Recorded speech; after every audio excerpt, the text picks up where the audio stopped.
Assalamualaikum warahmatullahi wabarakatuh. Saya Elviana Dwi Firdaus NPM 1189.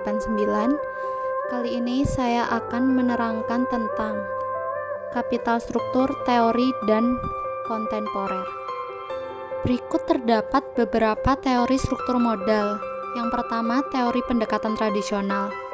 Teori ini menyatakan bahwasannya struktur modal mempunyai pengaruh pada nilai perusahaan yang nantinya bisa berubah-ubah supaya dapat didapatkan nilai perusahaan optimal. Dan yang kedua, teori pendekatan Modigliani dan Miller. Teori Modigliani dan Miller dibagi menjadi dua. Yang pertama, teori tanpa pajak, yang artinya perusahaan tidak mengeluarkan pajak. Kemudian, ia mengajukan asumsi guna membangun teori mereka, yakni tanpa agensi cost, tanpa pajak, investor bisa berhutang dengan suku bunga sama dari perusahaan. Investor memiliki informasi serupa manajemen tentang prospek perusahaan pada masa depannya. Tanpa biaya kebangkrutan, EBIT tanpa pengaruh penggunaan utang, para investor merupakan price takers. Dan yang terakhir, jika mengalami kebangkrutan, maka aset dijual harga pasar. Dan yang kedua, teori dengan pajak, yang artinya perusahaan membayar pajak kepada pemerintah. Dapat diartikan dengan kas keluar. Utang dapat dipakai untuk menghemat pajak sebab dapat digunakan menjadi pengurang pajak. Yang ketiga adalah agensi teori. Manajemen merupakan agen dari pemegang saham. Sebagai pemilik perusahaan, para pemegang saham berharap agen akan bertindak atas kepentingan mereka sehingga mendelegasikan wewenang kepada agen. Yang keempat, signaling teori. Tindakan yang diambil manajemen perusahaan yang memberi petunjuk bagi investor tentang bagaimana manajemen memandang prospek perusahaan. Yang kelima, pecking order teori, bahwa perusahaan bertujuan untuk memaksimumkan kesejahteraan pemegang saham. Perusahaan berusaha menerbitkan sekuritas pertama dari internal, retained earning, kemudian utang berisiko rendah, dan terakhir ekuitas. Dan teori yang terakhir, trade-off teori, menyeimbangkan manfaat dan biaya dari penggunaan utang dalam struktur modal, sehingga disebut pula sebagai trade-off teori. Berikut adalah contoh soal dari struktur modal.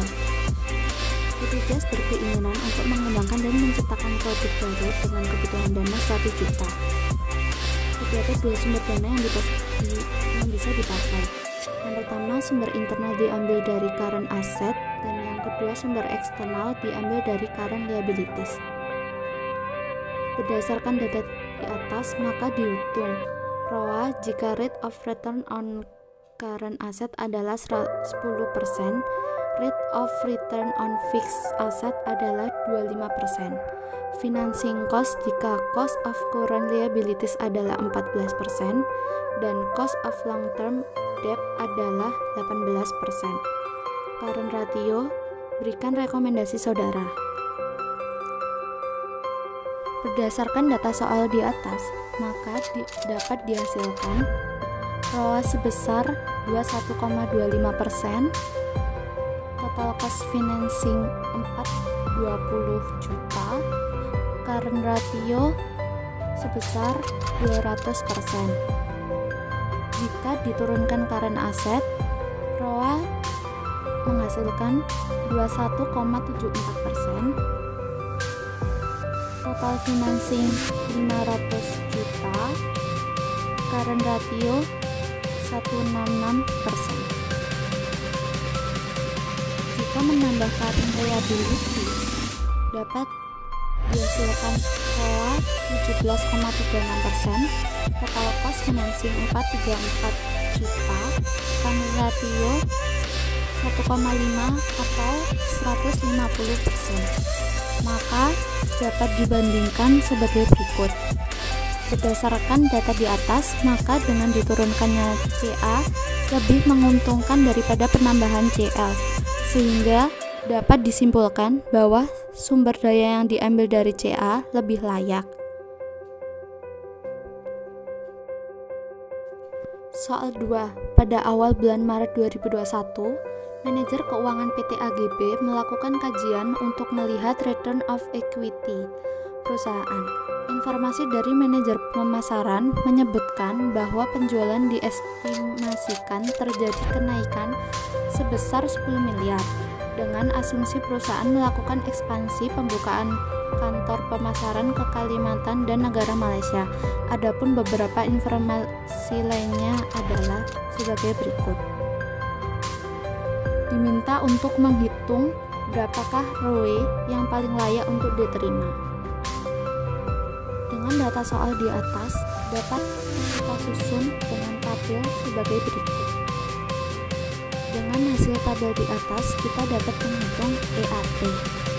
Yang pertama, jika kondisi ekonomi menurun 50% dapat menghasilkan ROE sebesar 6,3%. Jika stabil 45% maka dihasilkan 6,9%. Jika berkembang 30% maka dihasilkan 9,3%. Maka dengan ini disimpulkan bahwa dengan meningkatnya kondisi ekonomi sebesar 30%, maka memperoleh ROE sebesar 9,3%, yang hal ini paling layak diterima manajer keuangan.